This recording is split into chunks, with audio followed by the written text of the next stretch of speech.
I'm Lindsay Relihan, Assistant Professor in Economics at the Purdue School of Business. So the story that we most often hear about online retail has to do with the retail apocalypse, the idea that when people start purchasing things online, they no longer go to stores in person to purchase from their local stores. And that has definitely been true for the last couple of decades with a lot of the products that were most easily replaced with online purchases, from books to clothing.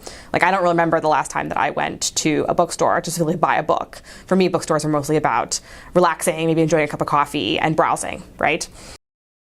So we've already seen a lot of changes in the brick-and-mortar retail landscape because of that.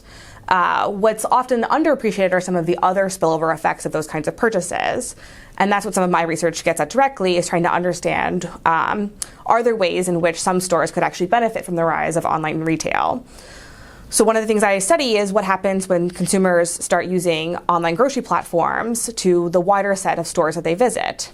And one thing I find is that, of course, they do go to physical grocery stores less, but I find evidence they actually use some of the time saved from going to the grocery store to increase their trips to other kinds of stores, in particular things like coffee shops or restaurants or gyms or theaters, the kinds of goods that you have to experience in person that when you have more time to do them, you would like to go out and do more of.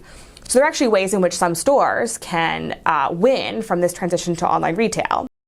So I think that retail apocalypse story that we often tell, like the cities are disappearing, that will no longer be any stores, is too simplistic. There are some that will close and be replaced, but they can be replaced by a richer set of brick-and-mortar stores that are more about experiences and that have some sort of like in-person consumption component. So retail is actually likely to be a lot more experiential than it used to be.